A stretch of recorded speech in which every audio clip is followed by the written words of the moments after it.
मुंबईच्या चेंबूर परिसरात निष्काळजीपणाचा एक बळी गेलाय।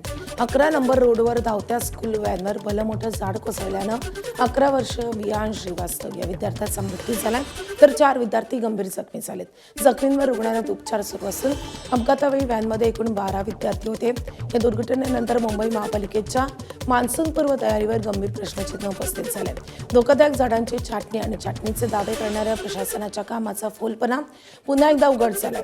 निष्पाप विद्यार्थ्यांचा जीव गेल्यानंतर जबाबदारी नेमकी कोणाची, असं संतप्त सवाल नागरिक व्यक्त करतात। झाड कोसळण्यामागील कारणांचा तपास सुरू असल्याचं प्रशासनाकडून सांगितलं जात असलं तरी केवळ चौकशीच्या घोषणा पुरेशा नाहीत। या दुर्घटनेला जबाबदार असलेल्या अधिकाऱ्यांवर कठोर कारवाई करून भविष्यात अशा घटना टाळण्यासाठी तातडीनं प्रभावी उपाययोजना कराव्यात, अशी मागणी नागरिक करतायत। उपमुख्यमंत्री एकनाथ शिंदे आणि महापौर ऋतू तावडेंनी कारवाईचं आश्वासन दिले, तर दरम्यान याबाबत एप्रिल महिन्यात आवाज उठवला होता, अशी प्रतिक्रिया महापालिका विरोधी पक्षनेता किशोरी पेडणेकर यांनी दिली आहे।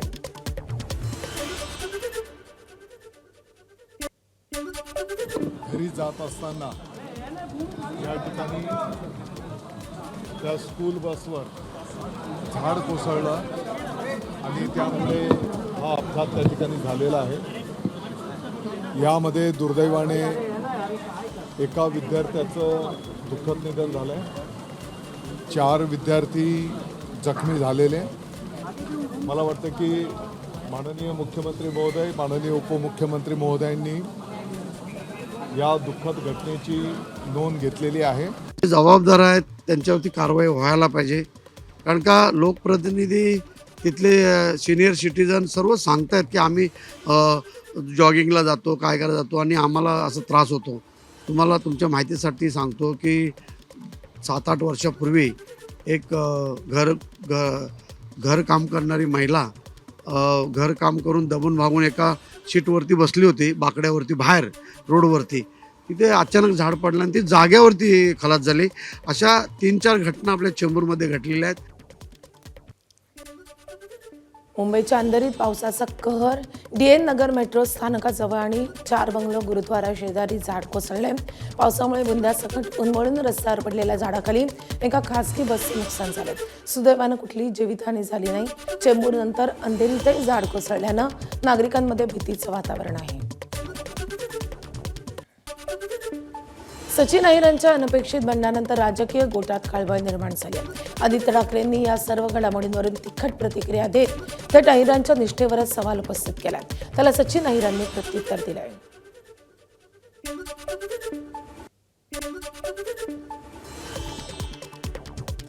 आधी उद्धव ठाकरेंच्या पक्षातील 6 खासदारांनी एकनाथ शिंदेच्या शिवसेनेत प्रवेश केला आणि त्या पाठोपाठ आठवड्याभरातच विधान परिषदेतील आमदार सचिन अहिरांनी साथ सोडली आणि त्यामुळेच खासदार केले, विधान परिषदेचे आमदार गेले। आता विधानसभेतील आमदारांचाही नंबर लागणार का, अशी चर्चा राजकीय वर्तुळात रंगते आहे। एकनाथ शिंदेंनी गेल्या काही दिवसात केलेल्या राजकीय हालचाली पाहता विरोधी गोटातील नाराज नेत्यांवर त्यांचं लक्ष असल्याचं स्पष्टपणे दिसतंय। खासदारांपासून सुरू झालेला प्रवास आता विधान परिषदेत पोहोचलाय, त्यामुळे पुढचा टप्पा विधानसभेचा असेल का, हा प्रश्न अधिक तीव्र झालाय।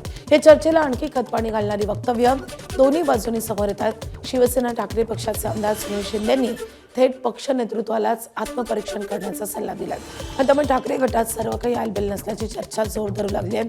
तर दुसरीकडे शिंदे गटाचे नेते संजय शिरसाटांनी मोठा दावा करत राजकीय वातावरण चांगलेच तापवलंय।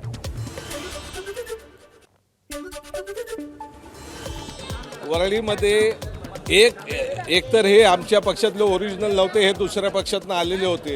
अहो, शरद पवारांच्या किचन कॅबिनेटमधले म्हणून त्यांना समजलं जायचं, ते त्यांचे नाही झाले तर आमच्या पक्षाशी कसे काय एकनिष्ठ राहू शकतात, आम्ही कसं त्यांच्यावरती कल्पना आली होती वरळीत असेल किंवा एकंदरीतच सगळं मला माहीत नाही, पण आमच्या वरिष्ठांनी याबद्दल आत्मपरीक्षण करायला पाहिजे होतं, कारण त्यांचे ज्या पद्धतीने चाललं होतं ते माझ्या लक्षात येत होतं, परंतु मी छोटा कार्यकर्ता असल्यामुळे भाष्य करू शकत नव्हतं। शिवसेनेमध्ये येणारी इन्कमिंग एवढी जोरात आहे, आता किती लोक येतील याचा सगळा निर्णय एकनाथ शिंदे साहेब घेत आहेत। आदित्य ठाकरे वगळून इतर सर्वजण शिवसेनेमध्ये येतील असा आमचा अंदाज आहे। आदित्य ठाकरे आणि सचिन अहिर यांच्या स्वार्थी कोण यावरूनही आरोप प्रत्यारोप झालेत। ज्यांना सगळं काही दिलं ते स्वतःच्या स्वार्थासाठी निघून जातात। मात्र आता हे पाहत आल्यानं त्यात धक्का बसण्यासारखं काही नसल्याचं आदित्य ठाकरेंनी म्हटलंय, तर सचिन अहिर यांनी आदित्य ठाकरेंना प्रत्युत्तर दिलंय। जे जवळचे लोक आहेत ज्यांना सगळं काही मिळतं हेच स्वतःच्या स्वार्थासाठी जे निघून जातात, हे आम्ही आता पाहत आलो. याच्यात काही नवीन नाही, धक्का बसण्यासारखं काही नाही. तसं पाहिलं तर वरळी असेल, पूर्ण शिवडी वगैरे हा पूर्ण पट्टा हा बालेकिल्ला होता आणि अजूनही आहे. जी मतं आम्हाला मिळत आलेली आहेत तिथे असे आपण पाहिलं असेल, जे काही आधीपासून आत्तापर्यंत जो प्रवास आहे हा बालेकिल्ला अजूनही राहिलेला आहे आणि आमचं तिकडचं काम बोलतं. आता पहिली प्रतिक्रिया तर होती, आता हळूहळू यायला लागलेली आहेत. कोण सांगतोय मी गट ठेव राहणार आहेत, कोण म्हणतोय की बा हे स्वार्थासाठी आलेत, कोण म्हणतो काय काय गोष्टी आहेत. तर ते वेगळ्या व्यासपीठावरती बोलता येईल, कारण ज्यावेळी आपल्याकडे लोक येतात त्यावेळी तुम्ही स्वार्थाचा विचार करत नाही, आपल्याकडे जातात तर स्वार्थासाठी विचार करतात. ही जी भंडारीची जी ख्याती जी लोकांची ती मी बोलीन आणि वेळेवरती योग्य रीतीने योग्य उत्तर देईन. तर ऑपरेशन टायगर अंतर्गत ठाकरेंचे खासदार फोडण्यात सचिन अहिरांनी पडद्यामागून एकनाथ शिंदेसाठी काम केलंय असा दावा अब्दुल सत्तारांनी केला. सत्तारांच्या मते अहिरांनी उद्धव ठाकरेंच्या नेतृत्वाखालील 6 खासदार फोडण्यात महत्त्वाची भूमिका बजावली होती आणि त्याचेच बक्षीस म्हणून त्यांना मुख्यमंत्री एकनाथ शिंदे यांच्या गुटातून विधान परिषद उपसभापती पदाची उमेदवारी मिळाल्याचा दावा त्यांनी केला आहे.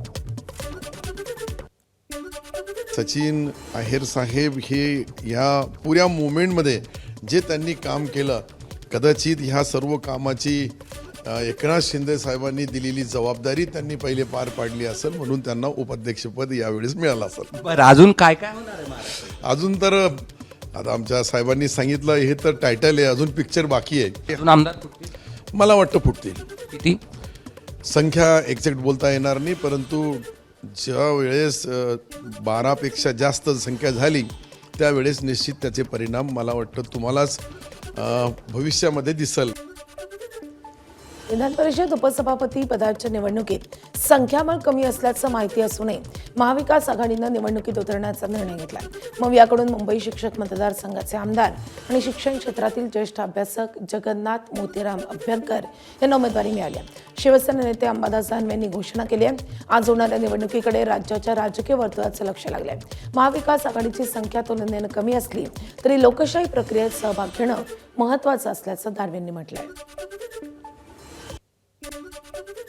विधान परिषदेच्या उपसभापती पदाच्या निवडणुकीसाठी महाविकास आघाडीच्या वतीनं विधान परिषदेचे सदस्य, ज्येष्ठ शिक्षण तज्ज्ञ असणारे,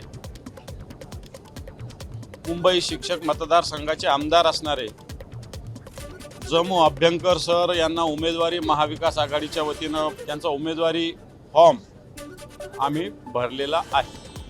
हे पण संख्याबळ नसलं म्हणून निवडणूक लढू नये अशातला काही भाग नाही. आम्हाला जाणीव आहे आमची संख्या कमी आहे. कमी नाही, खूप कमी आहे, म्हणजे 14-15 जण आम्ही. पण लोकशाहीत निवडणुका लढल्या पाहिजे म्हणून आम्ही फॉर्म भरतोय.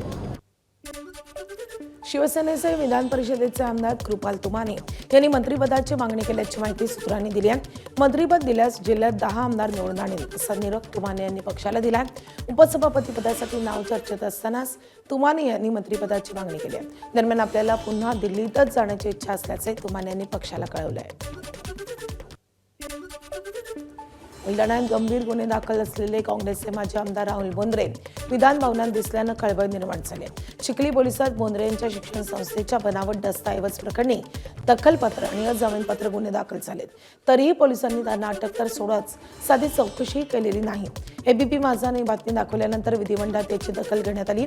गंभीर गुन्ह्यातील आरोपी विधान भवन परिसरात कसा फिरतो असा सवाल करत सुरक्षेच्या मुद्द्यावरून विधिमंडळात प्रश्न उपस्थित करण्यात आलाय. राज्यात अनुसूचित जाती प्रवर्गाचं उपवर्गीकरण लागू होणार असल्याची कुणकुण लागताच त्याच्या विरोधात वातावरण तापलंय. विरोधकांनी पावसाळी अधिवेशनात या मुद्द्यावरून सभागृहात सरकारला चांगलेच धारेवर धरले आणि त्यानंतर मुख्यमंत्री देवेंद्र फडणवीस यांनी सरकारची बाजू मांडली.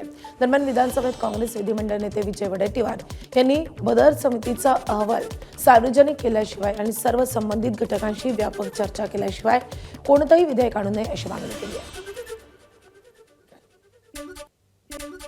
बदर समितीचा अहवाल अद्यापही आलेला नाही, तरी पण सरकार हे उपवर्गीकरणाचं बिल आणून या 2 समाजामध्ये, या दलित समाजामध्ये दुही निर्माण करण्याचं काम करते का, हा खरा प्रश्न निर्माण होतो अध्यक्ष महोदय. म्हणून या विरुद्ध 5 लाख लोक आज रस्त्यावर उतरले आहेत, आंदोलन करतायत.